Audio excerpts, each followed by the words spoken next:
We have to. We're running late. Hang on. We're on. There You we go. can't Hang on. change it.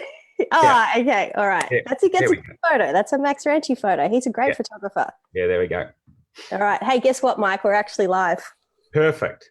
Did you know that? No, but there we go. We've changed photos so that's good timing. Whoa. Hang on a second. See now, this is where the fun part of doing this for the first time comes into play. Can you still hear me? Yes, I can. Cool. See, now I've got devices set up to watch just in case we've got any comments and stuff coming in. And I've got a list of questions here to ask you. How are you this morning? I'm good, thank you, Suellen. No, I'm good. It's a very surreal time, obviously, and but no, I'm good. Here at home with my family and set up in my little office upstairs here. But very fit and healthy, so that's great. I mean, at this particular point, being healthy, I guess, is one of the most important factors out of all of this. And I guess, the reason that we're here is because we're in lockdown here in New Zealand. And as sailors, I'm feeling the stress. How are you feeling not being able to go on the water?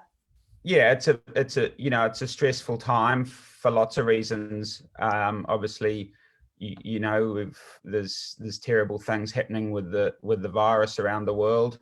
It's a particularly stressful time for all business owners and anyone trying to organize events or basically, I think one thing is everyone's got to understand is that everyone is probably about as stressed as they have ever been, whether you're even running a household or running a big company. It's a very stressful time, and everyone's going to have to be very sympathetic towards that.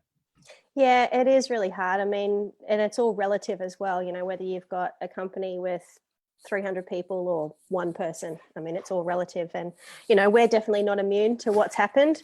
Live Sail Die runs on events. And when there's no events, I get to stalk people at their homes and talk to them online.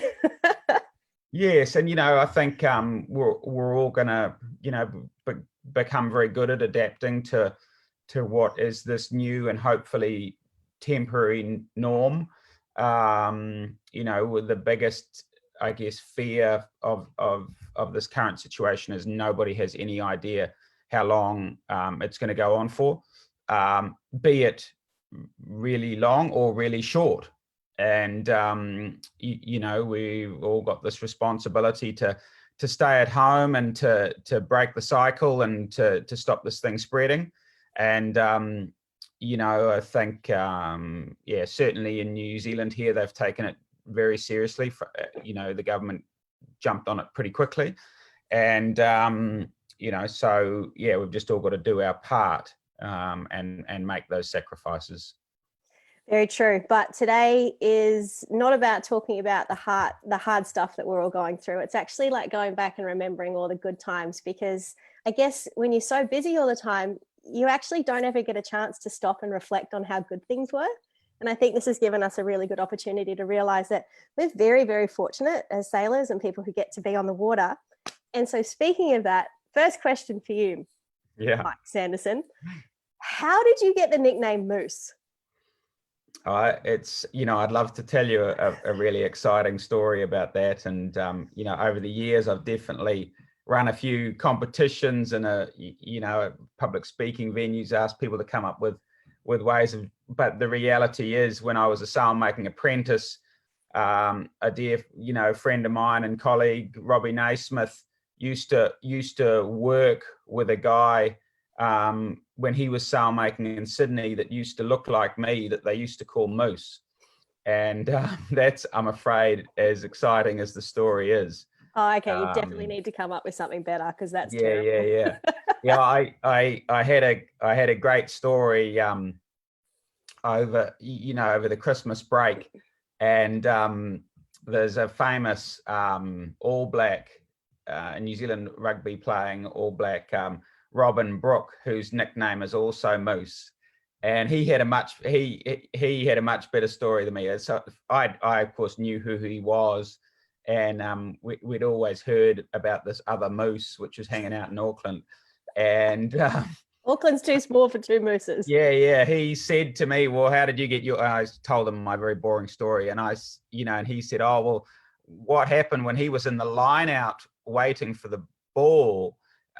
Apparently, he was all sweaty and his stance used to be when he was waiting for them to throw in the ball was this sort of holding his hands up like this, and quickly they worked out that he just looked like a big moose. Right, so that's a much better story. So we need to way work better on that. story. We need to work on that.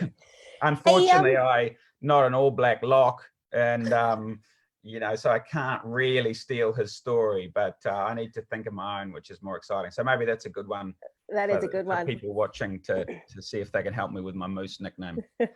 Hey, so now look, I mean, you're very humble, and most Kiwis are very, very humble. And everybody around the world knows that you're an exceptional sailor. Like, you've got a fair amount of trophies in the cabinet, shall I say, which, includes the 2006 ISAF World Sailor of the Year. But let's just take it back. Who actually inspired you to start sailing in the first place? Well, I mean, and I guess the thing with my sailing is I started off as a very young kid, just incredibly passionate about boats. And my dream when I was probably 5 to 8, every birthday and Christmas, I had it in my head that I wanted, a boat with a motor. And, my dream was to walk out on Christmas morning and there was like a 12-foot tin dinghy with like a 10 horsepower outboard on a trailer, and that was my dream. No, you're getting it wrong. So that it was just really about boats. And I would when I was a little kid, there was a film called Storm Boy, which was about a boy with his pelican. And that was my favorite film. And he made lots of rafts and stuff, so I'd often build rafts and things on the back lawn, which would never have floated, but it was it was all following on from this sort of boat obsession. But my dad was a sailor. He was is a sailor. He raced, and my grandparents were avid sailors, and so I got into sailing optimists early, but wasn't particularly good. I loved the adventures. Up where I'm from in Whangarei in the north of New Zealand, we had some wonderful sailing camps and adventure sailing and bits and pieces. But really, to answer your question, my sailing sort of went from strength to strength when I was boarding at school in Auckland, and we had an amazing opportunity at school. We had this guy called Martin Douglas, who used to come out and pick up 2 or 3 or 4 of us from boarding school and take us to sail skiffs, R-class skiffs, which are like little 18-foot, 12-foot sort of Cherub, Javelin, that style of boat. And Martin was, just this unbelievable guy who came and picked us up both days of the weekend and took us skiff sailing. And that was really what, that was really a huge change point in my life. So back to your question, the idols were the people who got me into sailing, if you like, weren't often actually that much older than me. So, people like Grant Dalton and, Tony Ray and Kevin Shoebridge and all these guys, the 87 America's Cup was a very pivotal time for me. It's when, and for many New Zealand sailors, it's the first time we ever really saw professional sailing in New Zealand. So, I can still name the whole crew of KZ7, embarrassingly enough. All right, go.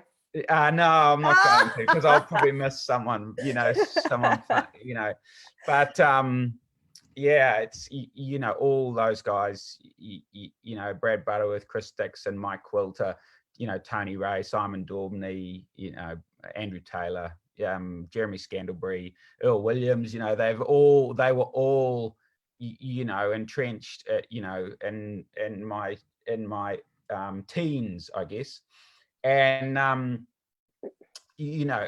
been lucky to sail with all of them, I think. Some of them a lot, Shub and Dolts and things I've been around the world a couple of times with. So, it was an amazing time for me, because here I was in my teens, and these guys were only in their early 20s. So they've become, most of them have become very good friends and colleagues. And, these were the guys that really inspired me, which is very cool. It's a pretty impressive list of people there. Yeah, well, yeah. I mean, if you to do great things, you think back to those guys on KZ7. If you think of all the America's Cup success which New Zealand's gone on to since then, I mean, we lived as a nation, we lived KZ7's success, and they only made the Louis Vuitton final.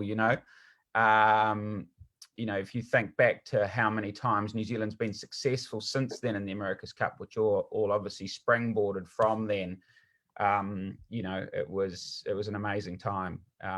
With an incredible group of people who have all gone on, and had amazing sailing careers. Those guys were in their early 20s, which is very cool. That's if you think it's like, as an example, it's like the young match racing teams of, Nick Egnott Johnson or someone who's out there now. Him and his mates would have been, and his team were representing New Zealand in the America's Cup. That's the age they were. So, it's pretty cool. I don't think the kids now realize just how lucky they are and the opportunities that they've got in front of them, but we can come back to that another stage. Yeah. Like, they're so lucky. Gosh, if I had half those opportunities as a kid, who would know?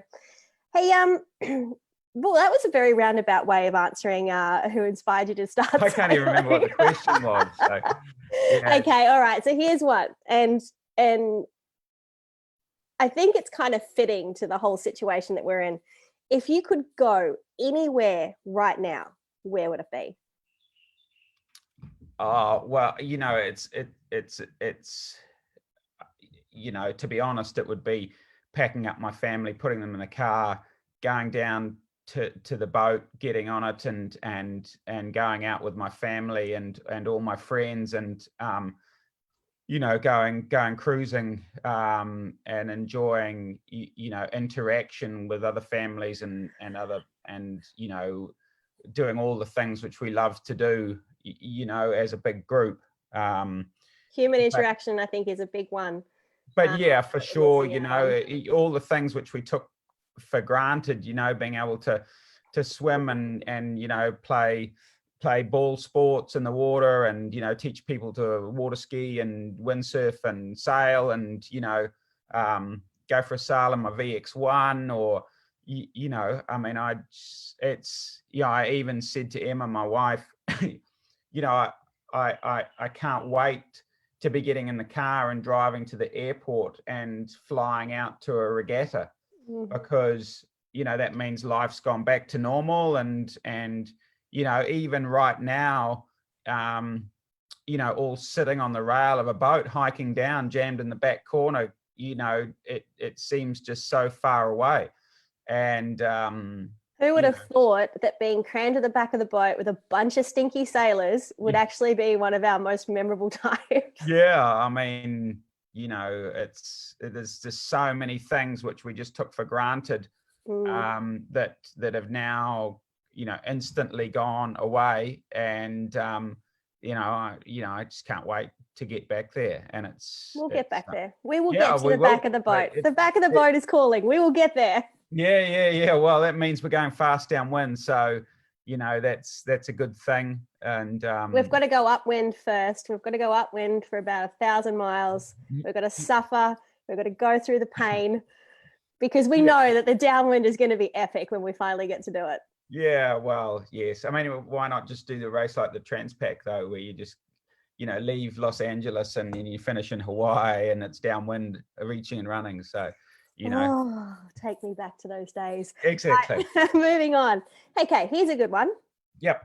When did you know that you wanted to be a pro sailor rather than just do sailing as a hobby? Yeah, well, I tease my sister, who's a year older than me, and a very successful dentist, and she, you know, she said one of her sort of quick fire remarks one day when I was probably 17 or 18 and had left school to go and become a sailmaker. You know, she just said to me, you know, why can't you just go sailing in the weekend like everyone else, you know? And I still, to this day, you know, we still tease each other about that comment, which is pretty cool. But no, even, you know, in the early to mid 80s, you know, I was following Saramco and those guys in the, you know, in the 81 Whitbread race. You know, I was 10, and then, you know, so between the 81 Whitbread and, you know, when I was lucky enough to see Saramco, you know, and we've all got those images of Saramco coming down Auckland Harbour, you know, if you're of my generation. And, you know, from 81 to sort of 87, I was coming up with all sorts of radical schemes as to how I could make sailing my life, because really being paid a daily rate to be, you know, a sailor at that stage in New Zealand wasn't known. You know, I think the Lion New Zealand guys were paid $150 a month or something. You know, Wow. it was really just to help them pay the rent, or maybe it was a week, or maybe it was a day, but whatever it was, you know, it was very early professional sailing, you know, in its infancy in New Zealand.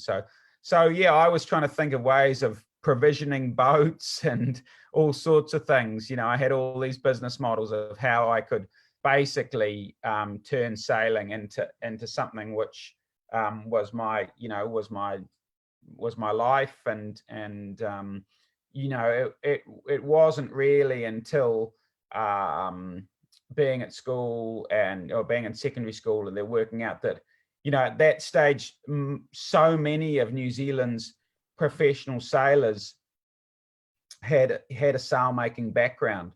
You know, Brad Butterworth, Tony Ray, Kevin Shoebridge, you know, all these guys had come from, you know, Simon Daubney, all these guys had come through the sailmaking ranks of, you know, Auckland sailmaking at Hood Sails, most of them. And so that's, you know, I decided that was going to be my road pretty early on to professional sailing, and that's why, you know, I've come back to it too. You know, sailmaking's always been my thing, and you know, it's you know, it's cool that I'm now back there. I hear you're pretty good at it. No, I wasn't very good at it, to be Oh, honest. okay. No, I mean, you know, I was always looking for the next opportunity to. I was always better at talking about it than I was doing it. So you'd be the guy that would just like do a few stitches, blah, blah. Oh, hang on, we need to go over there and do that one. Oh, no, hang on, let's go back over here. Well, I was always on a mission. So even when I was sailmaking in the early days, you know, I was really, you know, I was there because I wanted to do the Whitbread race.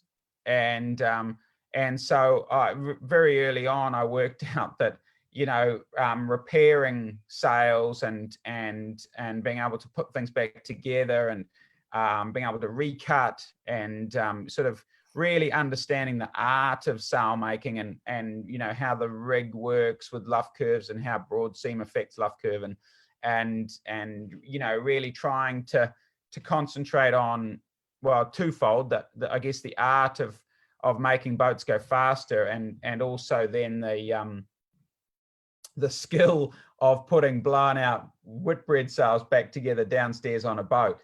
And yeah, I think I am pretty good at that. Well, I know I've certainly got a lot of experience rebuilding sails downstairs on a Whitbread boat. And so basically, sail making was your stepping stone. So if there's any young sailors out there who wanted to make it a career, you'd say that sail making is one that would definitely help get there? Oh, for me, it still is. And we had a big philosophical change at Doyle Sails 5 or 6 years ago. You know, we'd become a little bit factory orientated on the loft floor. And you know, we had a big change of heart there. We went back to the schools and to the yacht clubs and to the youth training schemes, and really have pushed hard to get the next generation of sailmakers and sailors, you know, to come from enthusiastic young sailors like we all were. I mean, in my opinion, you know, if you're determined to become, you know, a professional sailor, and you can do it. If you know, whereas if you're and you can have an amazing career, you know, whether you end up racing boats or whether you end up crewing on super yachts or whatever, but you can certainly, if you pin your ears back and you're determined to make it a career, you can have a very good career. Now, if you can be a very talented rugby player or hockey player or swimmer, and it's very, very hard, and only a very, very small percentage make it, you know, their career. So I still think sailing, you know, is a wonderful career opportunity. And, you know, I still believe sail making is the strongest way. I mean, at the end of the day, our guys are living, breathing, talking boats and making boats go faster, or making sails better or last longer or lighter, or, you know, all day, every day. And so it's the perfect place if you want to be entrenched in sailing and you know, be a sailmaker. Not most of us aren't good enough to be a Pete Burling and a Blair Chew can be multiple world champions and you know, America's Cup and sailors and winners to do it that way, the way those guys have done it, which is just, you know, been unbelievable. And they're just freaks, to be honest. You know? They really, and that is like as the highest compliment you can give, I think, you know. Yeah, absolutely. Yeah. I mean, they really are. And but you know, without changing the subject, nobody works harder than they do at being those freaks as well, you know. So it's, well, I've seen them down, you know, when I was based down at Royal Akurana Yacht Club, you know, and they would just all hours of the day, it didn't really matter, around all of their other training schedules, hit the ramp, get in the 49er, go out training, go for a blast, come back. I mean, they would, you know, we've watched them squeeze so many hours out of their day to practice their craft, and just that's why they're so good. They live and breathe it.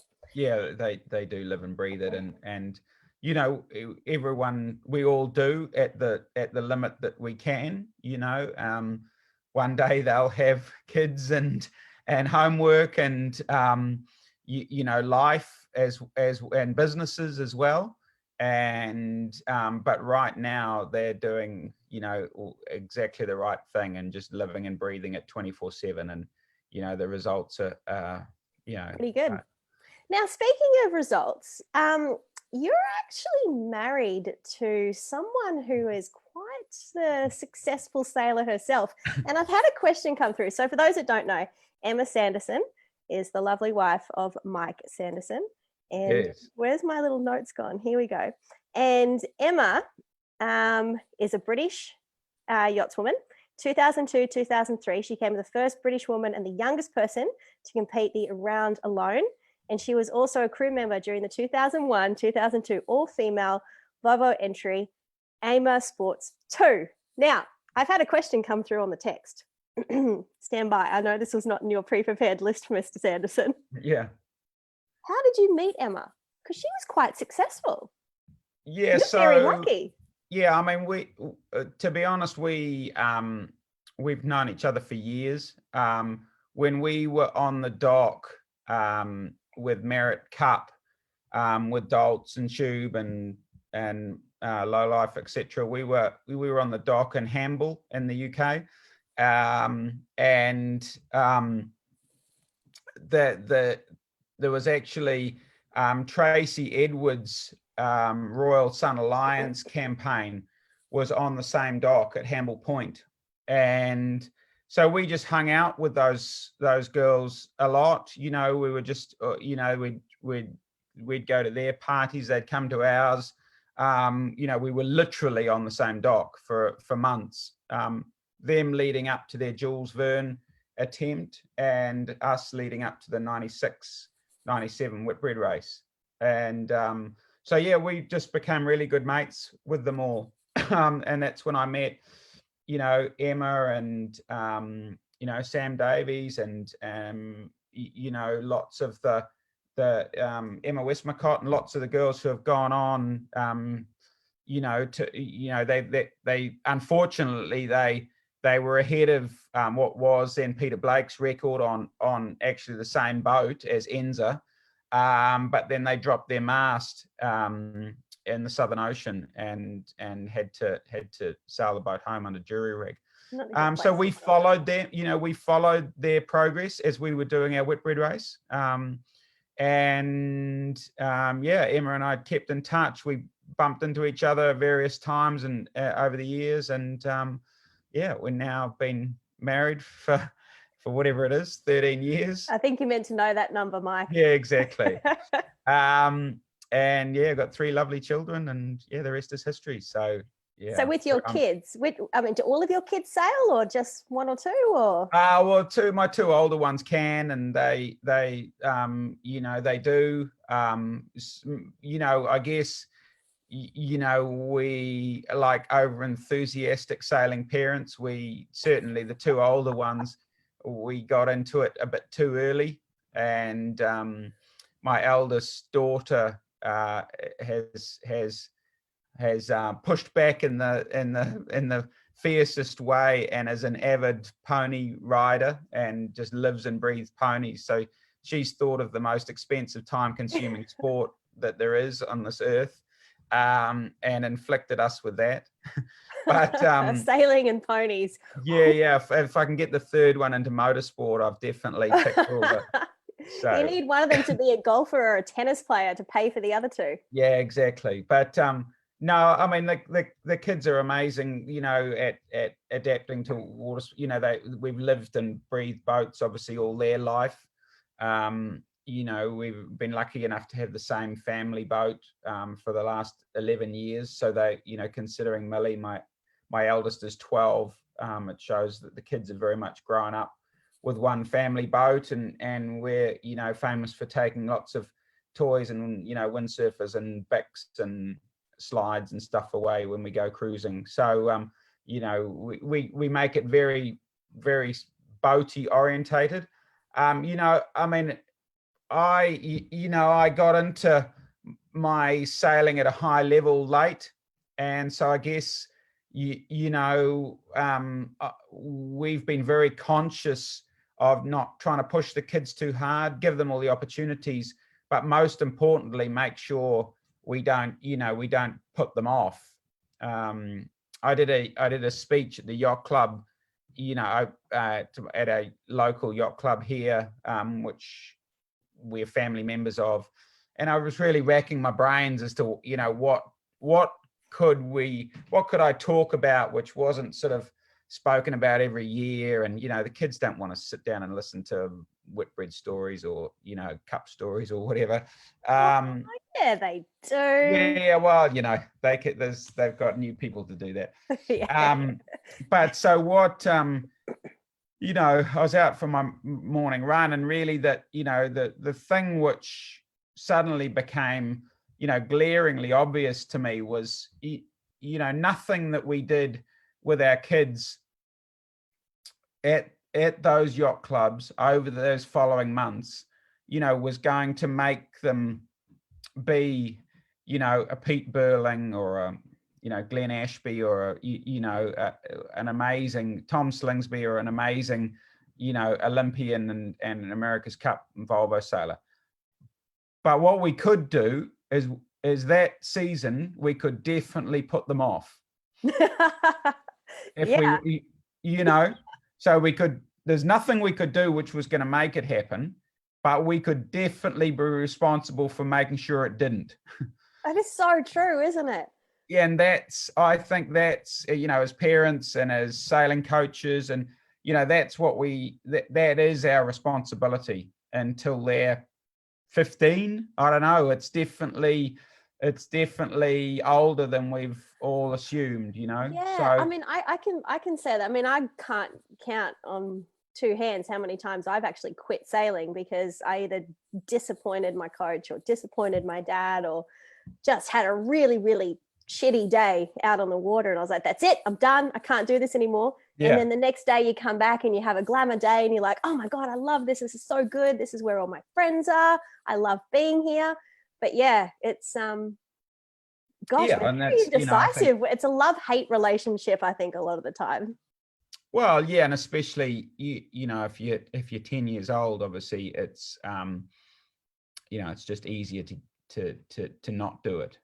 That's the reality. It's you're not going to disappoint mum or dad if you with a result or things if you're not doing it. So it's easier not to do it. So we've got that's what we've got to do with the kids. Mm-hmm. Is we've got to make sure that they're enjoying it, make sure that that sailing around to the next beach for an ice cream is as important as who gets the top mark first. Absolutely, I completely agree with that. It's not all about winning. I mean, no. Sometimes you've got to have some pretty big knocks to realize that you're actually sailing is just one of those sports that even on a bad day it's still pretty good. Yeah, wow, yeah. And hey, this is a good question. If you hang on, if you weren't a sailor, what on earth would you be doing with your life? Oh, I mean, I love, I enjoy the challenge of dealing with people and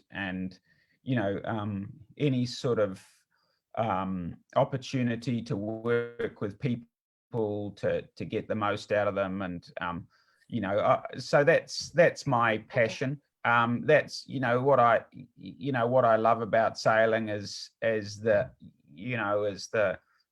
the management side of it, the people the people skill aspect of what we do, and when that's why I love racing super yachts,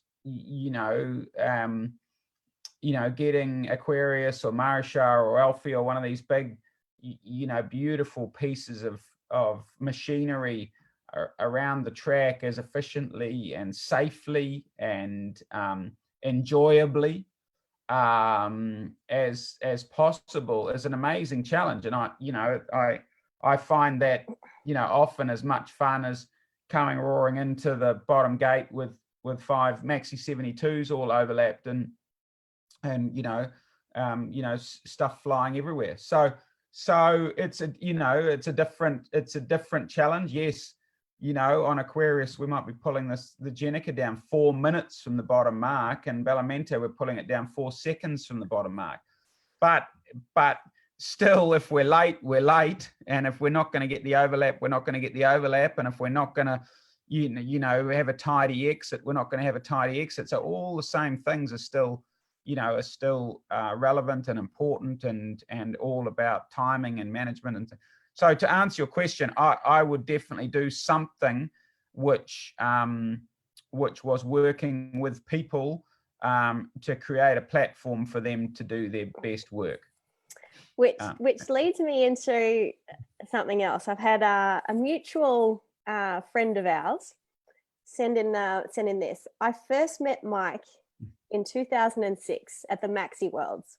I was walking down the dock and listened into a crew meeting he was doing on board ABN AMRO.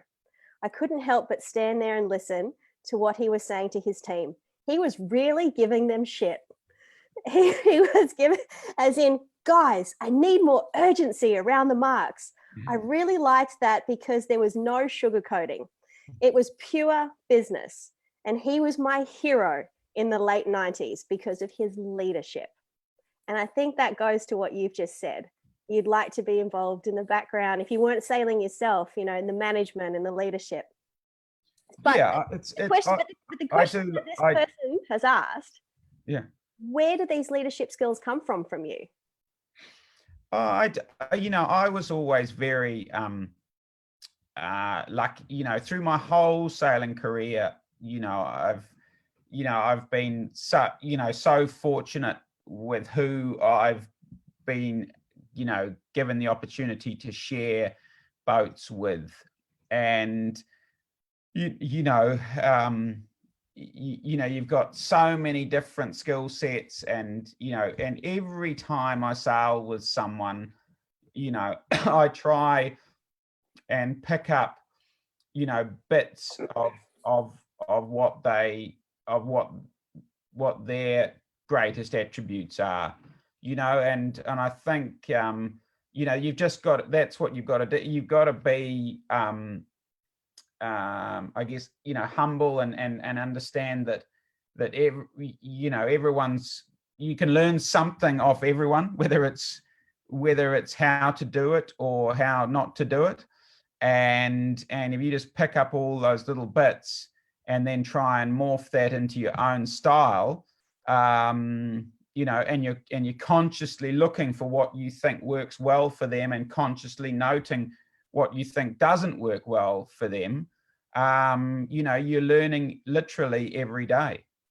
And one thing which someone told me early on in my career is choose quite carefully who you're going to model yourself off, and take the good bits off as many people as you can. And I just had the wonderful experience just even last year of sailing with Bob Iger, the CEO and now chairman of Disney, and reading his book and following his mentoring posts online, etc. I mean, what an amazing leader, and what an amazing career he's had, and what an amazing person. So we're so incredibly lucky in our sport and in our industry, with the caliber of people and the caliber of leaders and the caliber of sportsmen that we get to hang out with, that if you just sponge off those people at every opportunity, you can definitely grow yourself and create your own good style. So yeah, I've never been shy to employ people who are better than me.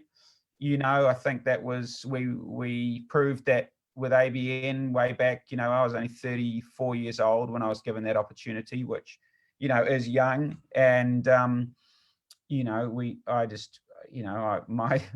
wanted everyone to be better than me. And then from there we were able to grow as a team. So leads on to the next question then. Would you prefer to lead an America's Cup team or be part of an America's Cup team? Oh, I mean, for sure, I enjoy leading teams. It's I enjoy the opportunity of putting teams together. That's an easy one for me. And that's the bit of it I enjoy. And I've got no, I love being part of teams. I don't need to be the leader. We've had a wonderful group of us, that have sailed together in Bellamente for coming up almost 10 years. Myself, Terry Hutchinson, Ian Moore, Hap Falth, the owner, Adrian Stead, and people look at our afterguard and go, how the hell is that going to work with that many personalities in the back of the boat? The reality is we all identified our strengths. We all have a role to play, and at the end of the day, we're all there for the good of Ballamente and for Hap Falth and the result. And so it's not about our egos. It's about us doing the very best we can for Ballamente. And when it's our turn to lead, we lead. When it's our turn to shut up and do, we do. And it works unbelievably well. I think the last time that I actually saw you was when we were on board Comanche just before the Sydney of Hobart last year. And I mean, I watched you then, like leading that entire crew and, making decisions and interacting with everybody, but then obviously making sure that that the owner of the boat as well was really comfortable and happy with what was going on.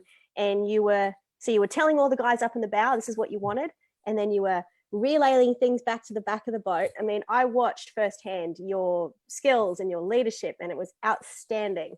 And probably one of the best experiences I've ever had on the water was to be able to be there and watch that and witness that. And then you went on to win. Well done. Congratulations. We have had someone ask a question on what it's actually like to sail on Comanche, especially in the win in Hobart for the last race. What was that like? Well, Comanche's an iconic boat, in the world. She's been amazingly successful previously.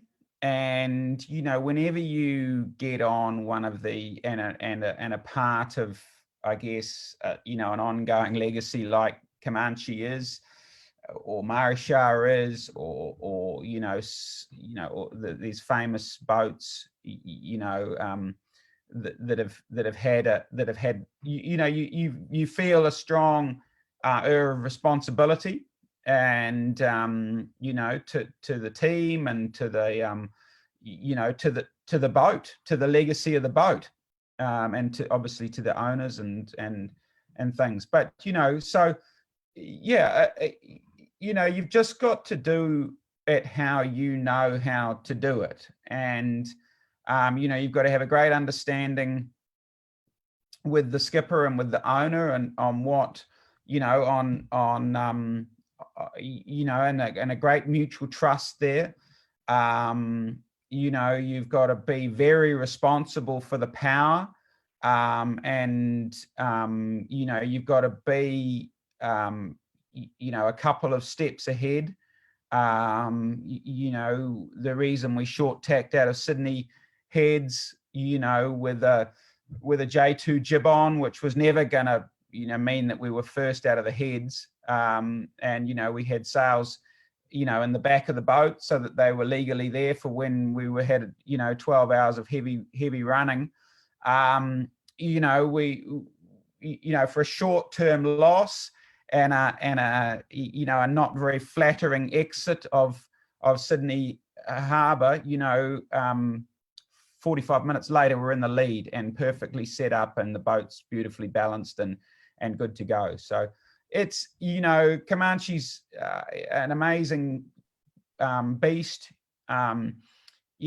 Super privileged to sail with with so many. It's a great team, which we had last year, which the Coonies had put together. I got the opportunity to sail again, with my dear friend and amazing navigator, that's Stan Honey. And that we won the Volvo race together, and he was amazing. I was amazing. Blown away. What's amazing is he's not only is he unbelievably talented, but he's the world's smartest man, in my opinion, and he also works harder than anyone else I know. So when you combine those things together, it makes them pretty hard to beat on the water, you know. And no, it was just a pleasure. But, you know, we had an awesome team. You know, Stu Bannatyne from Doyle's joined me, and, you know, Kyle Langford and Tom Johnson. And, you know, we really, you know, we had a great squad. And, you know, the boat's beautifully prepared. You know, John Hildebrand, who runs the Comanche, who was with Wild Oats for years, and Carl Leela, etc. You know, it was, the whole thing was an absolute pleasure. And yeah, you know, onwards and upwards. Comanche now has new European-based owners, and you know, we were looking forward to an exciting season in Europe this year, and hopefully we still get the tail end of it, and can have a ripping around the Med soon enough. Fingers crossed. Fingers crossed. Yeah. So you've got to experience some of the world's best boats. You know, far out. The resume that you've got is massive. But out of all of those boats, and I guess all of the sailing that you've ever done, what is your most favorite boat to sail? Yeah, you know, we had a little practice with this question yesterday, so I gave you an answer, you know, and I'm going to give you a totally different answer now, to be honest. Okay, and, you know, a good night to think about it and reflect on the question. Yeah, yes, and so for me, it you know, I was thinking about it, and for me, it all comes down, you know, to the people that gave me the opportunities, you know. And, you know, I think back to, you know, Grant Dalton with the New Zealand Endeavour, that gave me, you know, an opportunity when I was 21. And, you know, from then, you know, Bob Miller and Jeff Tativo with Marisha 3, you know, they let me basically race skipper that boat when I was, you know, 25, 26 years old. And you know, Andrew Pindar with the Pindar Open 60, you know, sailing that across the Atlantic solo when I'd never even navigated a race before in my life, and then I headed across the Atlantic on my own. You know, Roy Heiner and Juan Kumajan, you know, met me on the dock there, and that led to ABN AMRO, which, you know, led to Speedboat, which led to, you know, Sir Keith Mills hiring me for Team Origin. You know, so that, you know, and, you know, then Fouth with Bellamente, and, you know, Jim Cooney and Samantha Grant with Comanche, and, as I said, Wendy Schmidt with Alfia, Bob Iger with Aquarius. You know, this is like the who's who of the boating world, just quietly. Yeah, but it's about the people who gave me the opportunity. So the boats, you know, there's some amazing all those boats are amazing, and they all were significantly shaped, you know, my career. But at the end of the day, that was because of the people that gave me those opportunities, that believed, you know, I was the right person to lead the team, even in Andrew Pindar's case of my team of one. But you know, it wasn't a team of one. You know, my team that got me ready for that single-handed race, you know, was obviously Emma Richards then, you know, Brad Jackson, Dave Ending, Nick Bice, Matt Smeaton, guys who have done many campaigns with me, you know, Troy Tyndall, you know, these guys and people that helped me get ready to go across the Atlantic. And we had some amazing times. And, you know, that Pindar Open 60, you know, that shaped the ABN AMRO campaign, and the ABN AMRO campaign, you know, literally shaped many boats, you know, hard chines, twin rudders, you know, code zeros, you know, so many things came out of that campaign, which, you know, so, you know, I don't have a favorite boat. I have lots of favorite people, and those people, you know, all know who they are, and a big part of my life, and, you know, definitely shaped, you know, each milestone as I look back through my career. That's so nice. You're just so nice, Mike. No, it's just the truth. So that makes it easy, you know. That's the easiest thing to talk about, is the truth. Yeah. Hey, probably we should have mentioned this earlier on. If anyone does have any questions, feel free to comment. I'm skipping between the Live Sail Die Facebook page and the Doyle Sails Facebook page, trying to pick up any questions that people might have for you. But Mike, look, you're known for this pretty incredible quote. You're like, shit, which one? Yeah. This Be is good to your my mother. yeah, Oh, not that definitely. one. This is my Olympic gold, my Mount Everest. This is my childhood dream, to get to skipper a boat and win the Volvo Ocean Race. Think back to that time.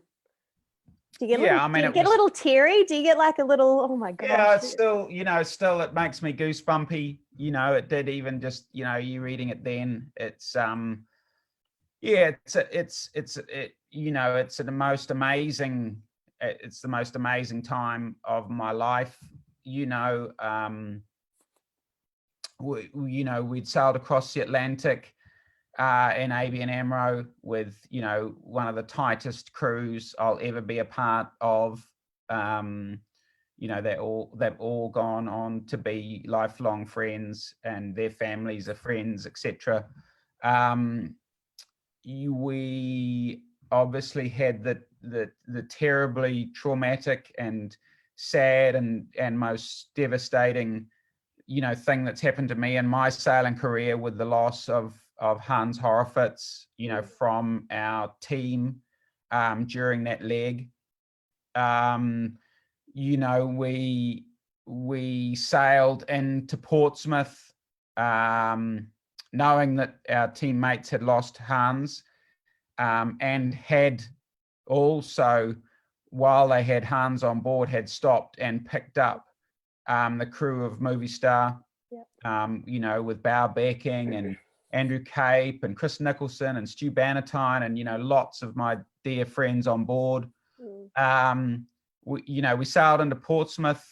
We had won the Volvo race, which was my childhood dream. It was, my Olympic medal, was my Everest. It was my whole life that I'd built up to. I'd sailed, 2 previous Whitbread races to lead to that time. We then, Emma and I got married during that stopover. That was already all planned. We got married in the Royal Yacht Squadron on the Isle of Wight.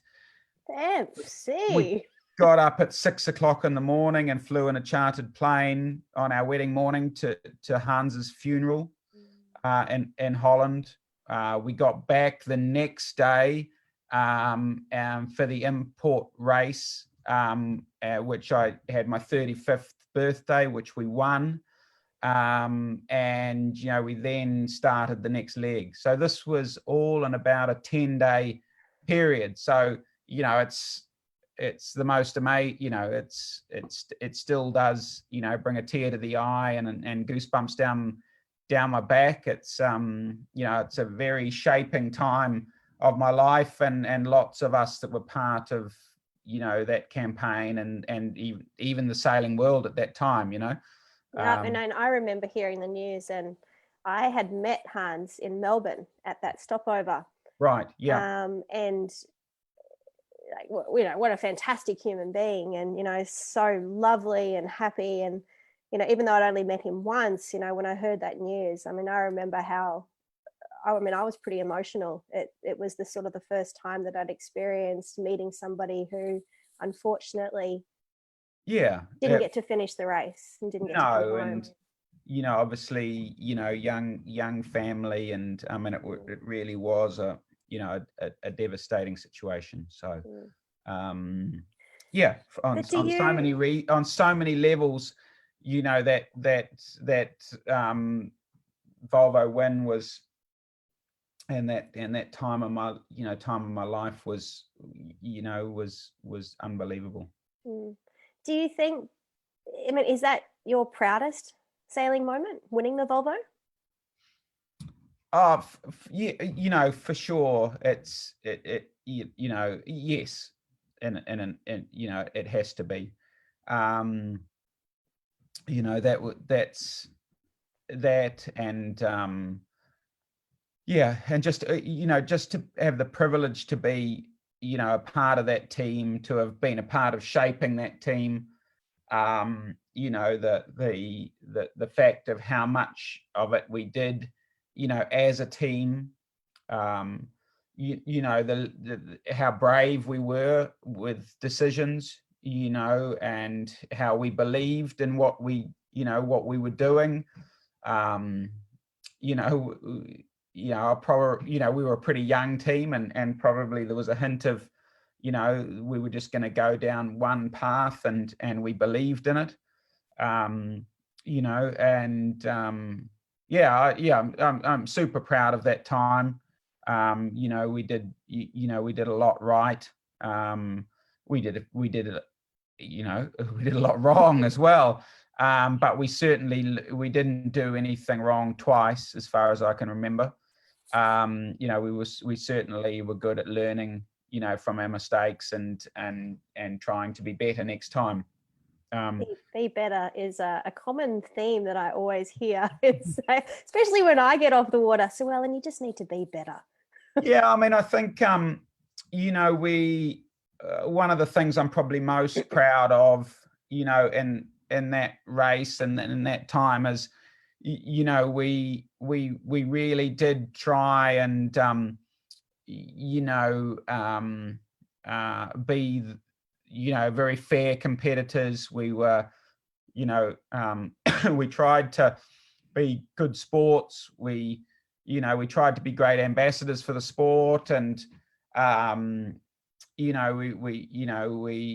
had a great bunch of people who have all gone on to do amazing things, to continue their sailing career. So it was a good time, and they're all very special people.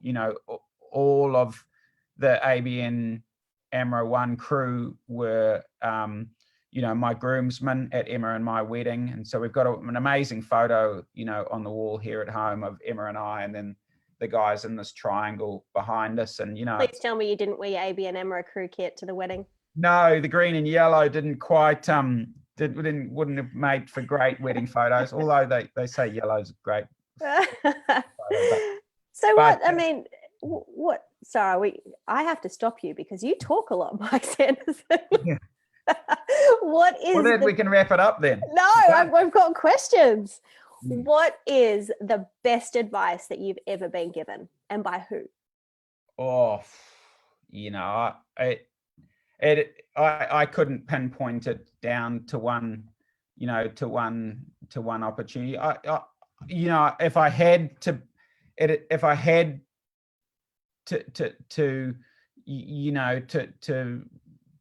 put it down to one phrase, that I was told, and I can't even remember by who, and it would definitely be, to never be shy to hire people who are better than you. And that I've lived by that motto. If you can employ the best people that you can, in whatever role, at whatever level, your team will be better for that. I guess the other way to think of that is if you ever didn't hire someone because you felt they might challenge you, or you felt they might be after your job, or whatever, then you're definitely on the wrong side of the ledger. So anytime you can get the opportunity to work with the best people, then you take it. So that's pretty good advice, and I'm going to take that on board. I mean, I've got a couple of photographers that work for Live Sail Die, and they are hands down way better than me. And I love the fact that they're brilliant photographers. Rachel and Georgia, have to give them a bit of a shout out. But yeah, no, that's great advice, and I think that is some that everybody should take on board. Yeah, well, it works. There's no doubt. Hey, Mike, where do you see yourself in 10 years' time? Well, I still love what I'm doing, and I'm 48 years old, so I'm as my kids remind me, I'll 49 quite soon, but I've got 10 years left in me doing what I love doing.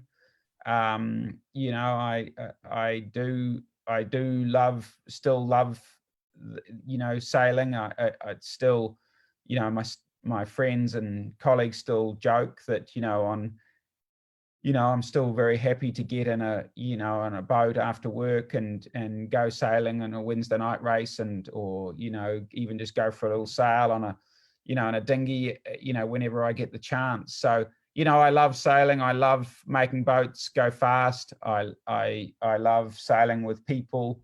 So I'm going to be doing it still in 10 years time. And, I've just got to work hard to stay fit and healthy, and,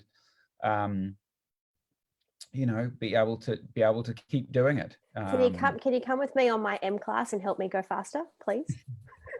Yeah, well, that just means hiking harder. So, in reality, but yes, I guess since we're live, I would love to. Right now, as we're sitting here in isolation, sitting four of us jammed side by side, hiking on 100-year-old classic uncomfortable. Yeah, boat. would be heaven, because it would mean we're out the other side of this and all doing what we love. So, I mean, what's next? I mean, you guys have been at the forefront of technology, structured life, cableless code zeros. What do you think is next? Oh, I mean, we're the next, it's just constant evolution. We've just got to keep pushing hard. I mean, the requirement for sails to be lighter and to last longer and be faster and more dynamic and is constant. And it doesn't matter whether it's a 100 meter long cruising boat that wants those, or it's a 18-foot skiff or foiling moth. As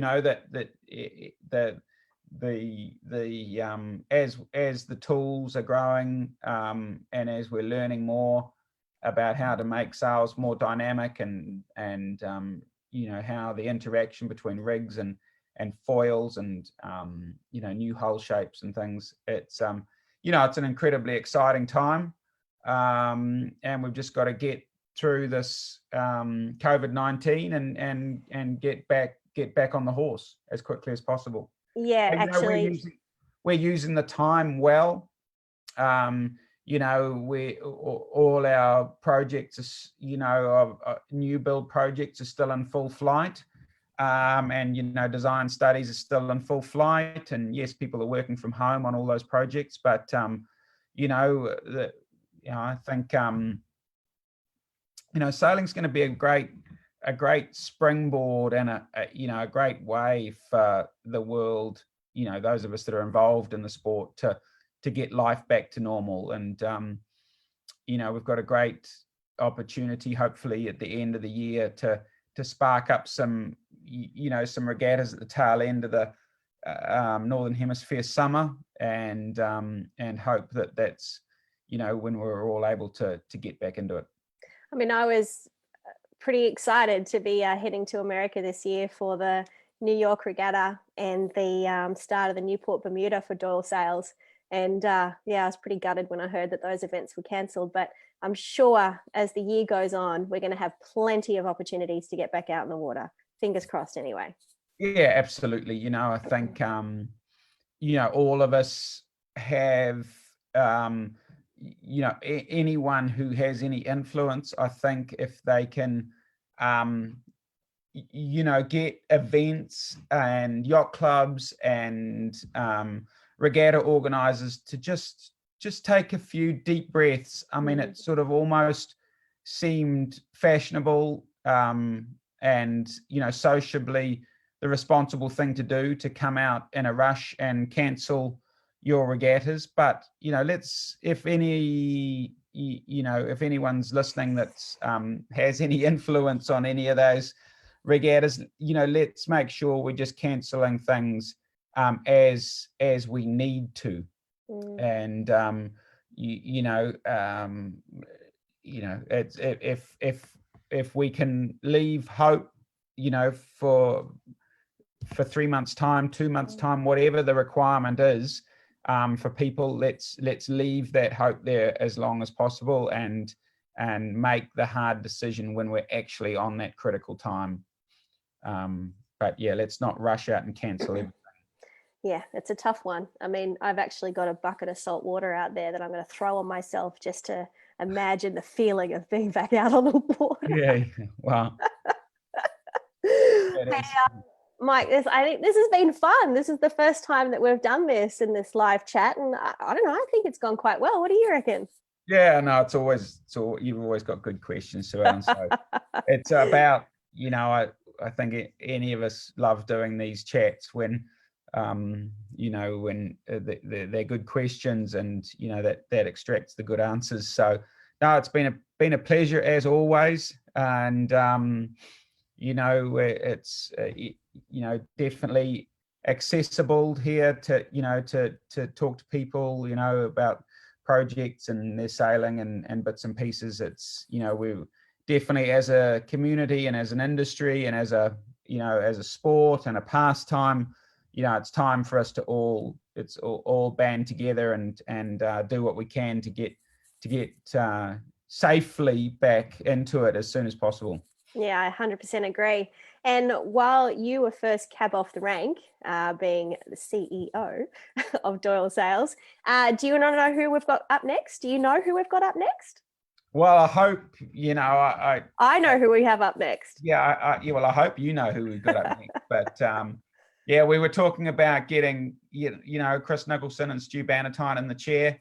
You know, between them, they've got some great stories, and you know, we're very lucky and privileged with the people that we've got involved in Doyle Sails at the moment. So yeah, between them, some good stories to tell.